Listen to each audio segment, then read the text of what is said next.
Hello everyone, welcome to the Pollination Lab. So in this video I'm going to give you a little bit of background information about pollination systems and the animals who do this pollination. And then I'm going to give you a guided tour of this week's module resources and the lab in our lab manual.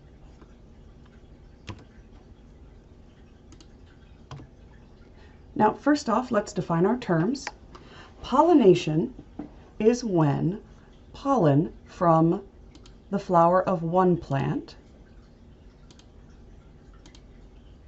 here leaves these structures, which are called anthers. I'll show you that word in a later slide.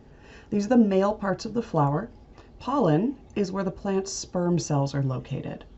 When pollen is released from the flower, it gets picked up by pollinators, which are things like bees and butterflies.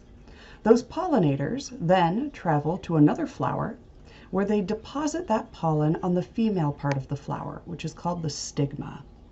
When the pollen touches the stigma, the sperm cell that's inside this pollen grain travels down the stigma into the ovary of the flower, right here. And inside the ovary, see these little green dots? Those are ovules, or eggs. The sperm from the pollen fertilizes the egg inside the flower, and then the flower withers and dies, and in its place, a fruit grows, surrounding that fertilized egg. That fertilized egg is stored inside of a seed, and those seeds are the reproductive structures of the flowering plant. Now, plants want to be pollinated. It's their only, or I should say flowering plants want to be pollinated because it's their only means of reproduction. And so they've become quite good at attracting these animals that they can then use to transport their pollen to another flower. Plants actually manipulate animals into transporting their pollen for them, and they use a variety of different ways to do it. We call these pollination syndromes. Okay? So these are sets of floral characteristics of the flowers themselves that have evolved to attract not just any pollinator, but specific pollinators. So what's the advantage there? Well, if you have a pollinator who just likes flowers in general, doesn't matter if they're red or purple or white, that pollinator might visit your flower here, and then the next place it might stop is this purple flower over here, which is not the same species as you. This purple flower is not a potential mate for you. You don't want pollinators that'll go to just any flower. You want pollinators that only go to flowers that look like yours. That way, they're guaranteed to transport your pollen to another plant that you can mate with, that's your same species. Right? So plants have evolved to attract highly specific pollinators to increase their odds of having their pollen delivered to a potential mate. And these patterns are very apparent. These pollination syndromes are very apparent just by looking at flowers. Hummingbirds, for example, they have a preference for red flowers that have these long tube-like structures. It's because it matches their beak. They have a long pointed beak that can get down to the bottom of this flower. Now, why are the birds interested in these flowers at all? It's because they have a sugary water at the bottom of the flower. It's a substance we call nectar. Nectar is a food reward. It's an enticement, a bribe, to get pollinators to visit these flowers. The reason these flowers are red, it's not just because the hummingbird likes the color red, it's because they can see it. Their eyesight has a strong preference for red. It stands out to them. So by having red flowers, these plants catch the attention of hummingbirds very easily. So hummingbirds are more likely to go to them.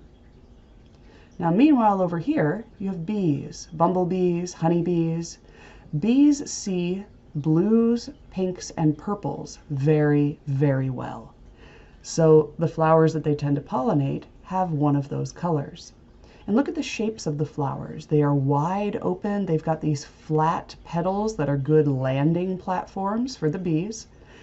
And it's very easy for the bee to get into the center of the flower where the nectar is, and coincidentally, where the pollen is as well. So it's not just flower color, but flower shape that's important. Check this last one out. This is a hawk moth, right? Hawk moths are active at night. They're not going to see many colors at night. Instead, what they're going to see is contrast, dark versus light. Moth-pollinated flowers bloom at night, and they're white. It makes them stand out in the moonlight. Notice the shape of these flowers too. They have this really, really long extension here. The nectar is all the way at the bottom. Hawk moths have tongues that are incredibly long. Their tongue is called a proboscis, and it extends down into the flower and all the way down to the bottom. That's how long their tongue is. Flowers have evolved to accommodate that tongue length. Now, there's other ways that plants can attract flowers as well. Things get kind of interesting down here. Don't worry too much about the food plant mimicry thing. This is a matter of plants actually mimicking other plants to try to steal pollinators away. Look at this one instead. Female insect mimicry. Mimicry is when a plant copies another animal or another plant, pretends to look like them. Female insect mimicry, also known as sexual mimicry, is when a flower evolves to look like the female version of an insect. Why? It's so that male insects will try to mate with that flower. In the process, they get covered with pollen, and when they realize that this flower isn't actually a mate, they fly off to another plant, and they'll try to mate with that plant's flowers and deposit pollen in the process.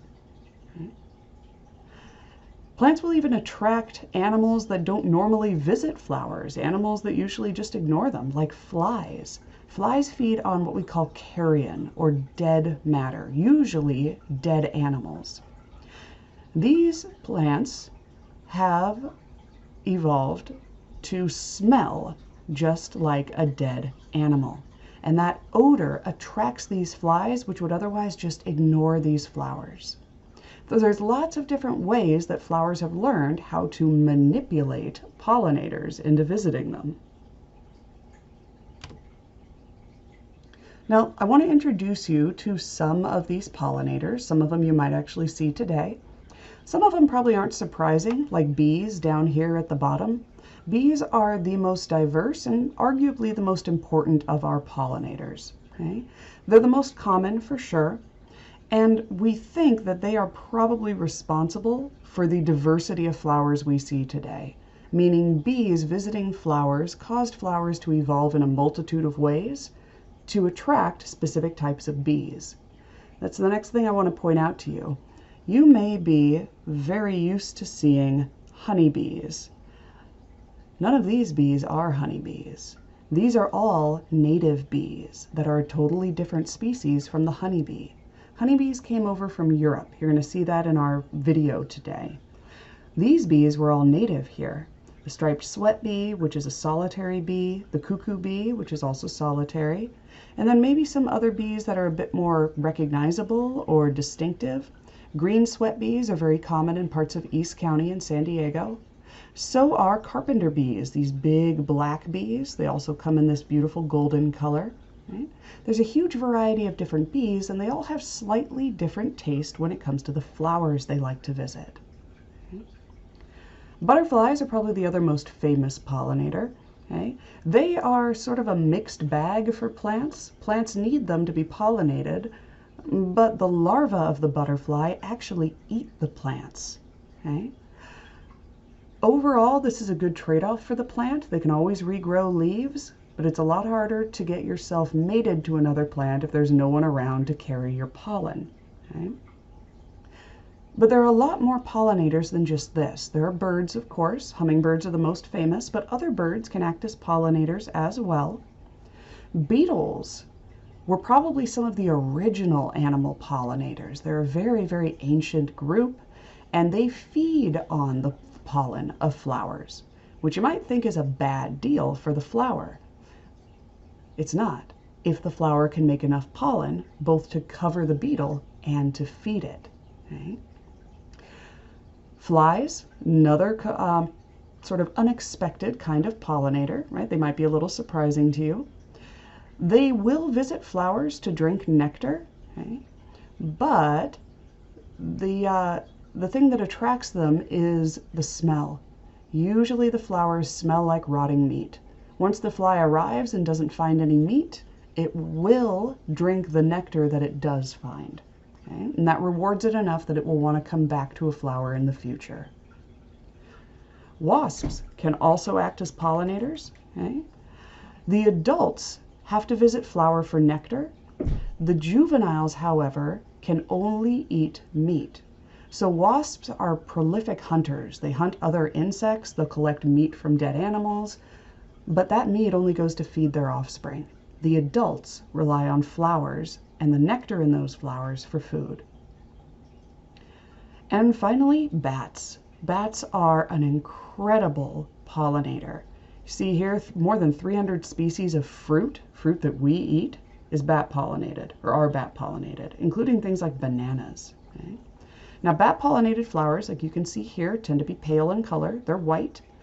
They are only open at night, and to make them easier to find, they have a very, very strong smell that can be detected from a large distance away.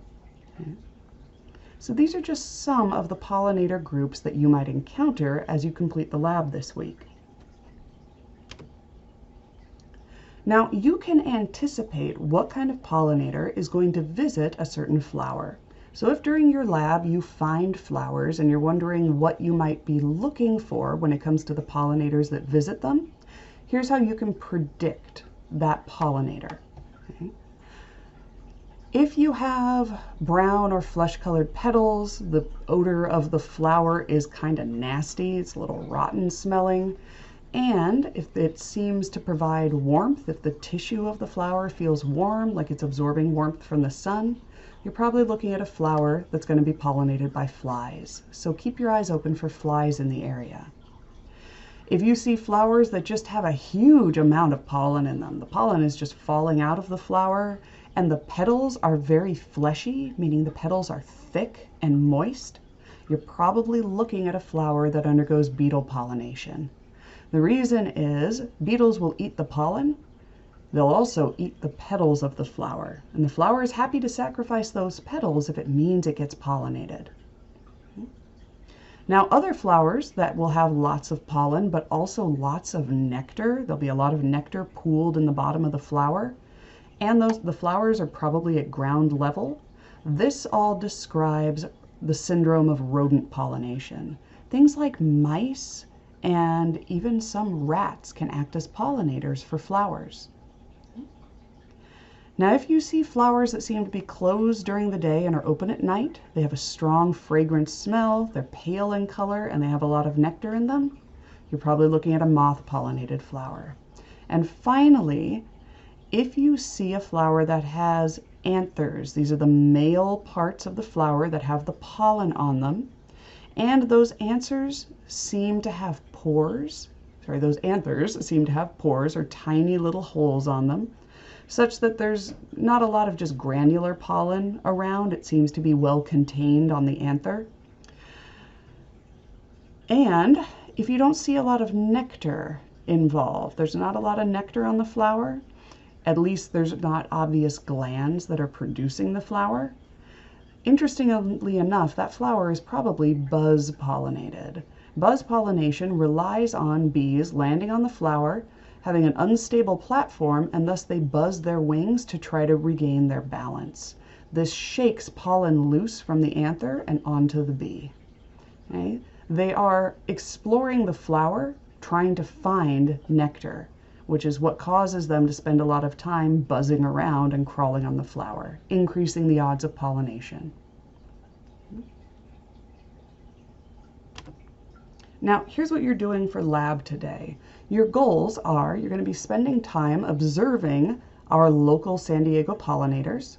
You're going to be collecting data on pollinator choice behavior and movement behavior, so which flowers they choose to visit and how they move between those flowers. And finally, you're going to get a chance to practice using your focal and scan sampling techniques. The next thing I want to show you are your lab resources, and finally we're going to go through the lab manual pages themselves that you'll need to use this week. Alright folks, here we are at the week 3 module for pollinators. Your overview video, once it's completed, is going to show up here. The Lab and Worksheets tab here isn't clickable. You notice there's nothing under it. Instead, it contains the information that you need for using your lab manual.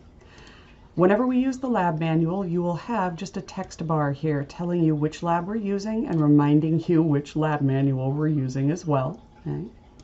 Now, what you're going to do is read through Chapter 4 in the manual and then click down here on our lab itself. As always, you can download this PDF to use it.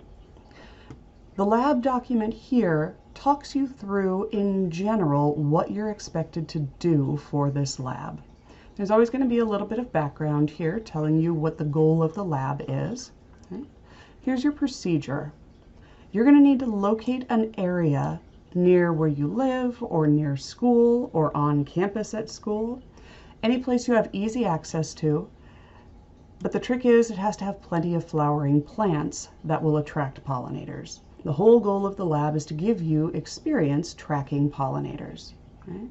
So find a place that has lots of flowering plants, and I recommend going, if you can, in the morning or even the late morning. That's when pollinators tend to be most active.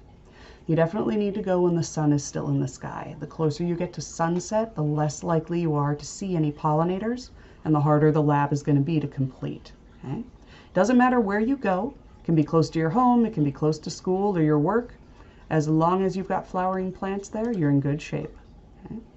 You're going to spend approximately 2 hours at that location observing your pollinators and collecting data for the lab. Right? You'll collect your data as instructed in Chapter 4 of your lab manual. Read through the lab manual, which I will show you in a moment, and follow the directions that it gives you. Okay? Write down the data you collect in the tables in the manual, and I do expect you to write them out by hand. So don't type your data, don't type your observations. When you're out there actually watching these pollinators, make sure you're taking notes by hand in pen or pencil. Okay, so this stuff should be in your handwriting. You're going to perform the following observations. They're all described up here in Chapter 4. The first is a focal observation of a plant species. You're going to sit and watch a single plant for 30 minutes and record all the pollinators that visit it. Then you're going to do a focal observation of a pollinator. This tends to be it's either frustrating or fun, depending on how well it goes. You have to choose a single pollinator, like an individual bee or butterfly, and follow them. Follow them for as long as you can. Okay? Try to keep track of them and write down what they do. The instructions for what you're watching for this section are in Chapter 4 as well. And then finally, you're going to do scan samples through the environment, collecting general data on pollinator activity in the area. Once you've done all this, you're going to use all of that great data that you just collected to do the lab write-up that's explained down here. Okay? You're going to make sure that you either scan or take pictures of your handwritten lab worksheets and upload them as well. Okay? So here's your write-up. This is due next Friday on Canvas by 11:59 p.m. These write-ups should be typed. The original worksheets shouldn't be. All right, so this is the part that you're going to type. Make sure you give your write-up a title. You want to tell your reader what you did in a scientific way, something like pollinator behavior in Balboa Park, right? If you happen to go to Balboa Park. Make it sound official. Right? The objective, it's the goal of the lab, restate it in your own words. Okay? Now for this lab, I want you to explain what question you asked and collected data on in the last part of the lab. The scan sample part of the lab is going to ask you to come up with a question and then answer it. Okay? Also, tell me what you think you were supposed to learn from this lab. Right? This section should be about 2 to 3 sentences, but if it goes longer, that's okay. Procedure is what you did. So how did you do this lab? Describe the steps involved, both in your observations and in measuring, meaning collecting number data on the behaviors of the pollinators you saw. Okay. Describe things like what data collection techniques you used, how they work, how you actually collected the data. Did you have to walk? Were you sitting in one place? And also, don't forget, set the stage. Tell me where you were, describe the area, what plants were there, how densely were they planted, were there trees, were there shrubs, what was the weather like, what was the time of day, were there light conditions, were there other animals around that might have distracted your pollinators, that sort of thing. This should be about a paragraph, so a good solid 5 sentences. Now your results, you're going to prepare a typed table of the data you collected. Use the example tables from earlier in the lab. So go to that chapter 4 section and look at the tables that you created there. Right? Finally, your discussion. Just talk about your results. What patterns did you see? Discussions are all about making connections, explaining what you observed, and identifying patterns. Okay? Could you answer your question that you came up with in the last part of the lab? Was there anything you expected to see and didn't? Was there anything surprising? Were there any problems you encountered? And how would you address those problems in the future? Give me an overall sense of what you learned from the experiment as well. Okay? So that's what you're going to be turning in. Now, the last thing that I want to show you is the last thing in the module I want to show you is this. You have another Ed puzzle video due this week. I would watch this video before you do the lab. I would lead with this video. It's an easy 5 points. Okay? It's only about 5 or 6 minutes long, but gives you a nice introduction to the science behind pollinator biology and why it matters to us. Okay? All right, let's move on and look at chapter 4 in our lab manual. So here's the lab you're going to be completing in your lab manual. It is chapter 4, it's on page 35. Okay? It starts out with a lot of really, really nice background information on how pollination evolved, how it works, how plants attract pollinators, how pollinators are choosy about selecting plants. And what I really like about it is the first thing it presents is the plant's point of view, so to speak. How plants are trying to attract pollinators and all the different methods that they use.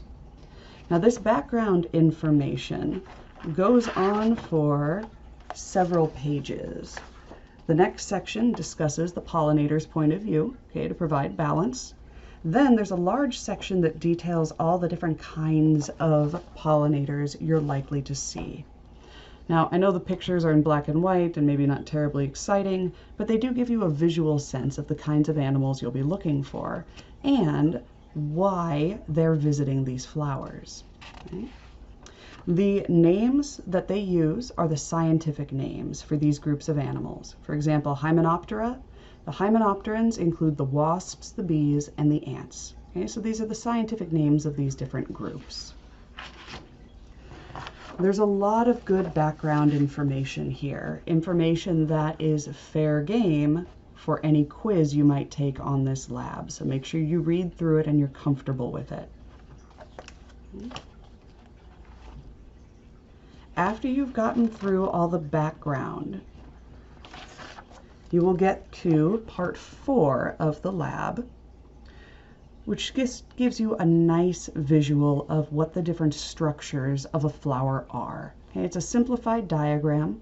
The most important things for us are the stigma, which is the female part of the flower, the anthers, which are the stalks that have pollen on the ends, and then the petals, which are going to be different shapes and colors to attract different kinds of pollinators. Now parts 5 and 6, and then what's on the next page, are the actual lab parts of the lab, the actual activities you're going to do. Okay? The goals are here. These are all the things you should be able to do by the time the lab is over. And then part 6 talks about questions and hypotheses. At the end of the lab, you are going to ask a question and try to use your data that you've collected to answer it. Okay? This gives you a little bit of background about how to approach this process of coming up with a question to ask. A question in science can also be called a hypothesis. We're going to talk about that in lecture. Okay? Gives you a little bit of a sense of how to come up with this question, what to do before you try to ask a question. You should do a little bit of background research first. Just 15 to 30 minutes of watching the pollinators in your area should be enough. Okay? And then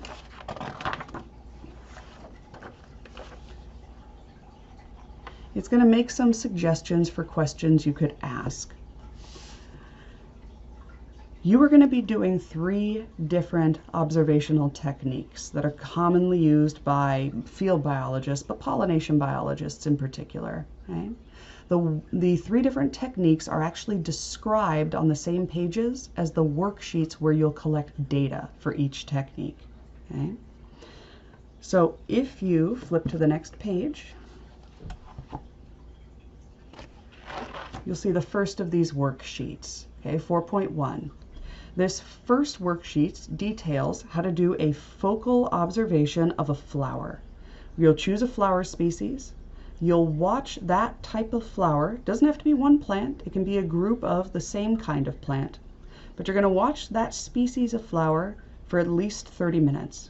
And each time a pollinator visits that plant or those plants that you can see, any pollinator you see, make a notation and try to identify the pollinator. You don't have to go to species. You can do something like it's a bee, it's a wasp, it's a fly, it's a bird. That level of identification is just fine. Okay? Make sure you describe the plant that you're observing, and then note the time at which each pollinator arrives. Now, this isn't going to be a time like 2 o'clock or 2:05. It's going to be a number between 1 and 30. So this should be something like 1 minute. Then maybe the next pollinator showed up at 6 minutes, and the next one showed up at 13 minutes. So it's the time from the start of the observation, or the start of your 30-minute period. Okay? At the end, see if you can answer this question based on your data. Okay? Your next sampling technique is here on worksheet 4.2. You're going to follow a specific pollinator. Okay? Be a butterfly, a bee, a beetle, right? And ideally, you'll place a flag each time it stops at a flower. What's a flag? It's something that marks the flower where your pollinator stopped. You can use Post-its. I've seen people just drop Post-its on the ground. You could use colored pieces of paper. You could even just use torn up pieces of notebook paper. But the idea is to mark each place your pollinator stops, and then at the end, construct a map of the area. Right? So if you could see your area from above, mark out each spot where your pollinator stopped. Okay? This area could be large. This could be like one of the big gardens at Balboa Park. This could be your backyard. Okay, the scale doesn't matter. All that matters is you can kind of identify the path that your pollinator took through this area. It doesn't have to be perfect, right? Just do the best that you can. Okay.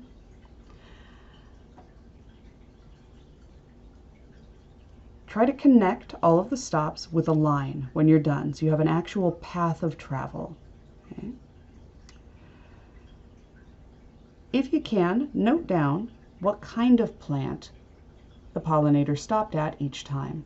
You don't have to identify them exactly, but you could label them as the pink flowering plant, the white flowering plant, the purple flowering plant. Okay? Just to give you a sense of if your pollinator is trying to find one particular type of plant in the environment and is seeking it out. Okay? And then finally, you're going to do what's called a walking scan sample. This is also known as a transect. Okay? You're going to choose a plant species, just one type of plant. You're going to walk a straight line through the meadow or the garden or the yard, wherever you are. And for each plant or clump of plants of your species, you're going to record how many pollinators and what type of pollinator you see. Right? Stop when you reach the edge of your garden or your meadow, or stop when you run out of plants. Okay? You're going to identify each clump of flowers or each individual plant with flowers, and then list all the pollinators you see on them. Okay? Make sure you are identifying characteristics of your plant species as well. Remember, you should only be watching one plant species. So tell me what color the flowers are, typically how many flowers are there per plant, if they grow in clumps, meaning if you've got a group of plants all growing together around each other, how many are there usually? Are there 2 or 4? Okay. And how conspicuous are they, meaning how obvious, how easy to see. Okay. Based on this, see if you can answer this question. Do you think your flower species attracts specialist or generalist pollinators? Okay.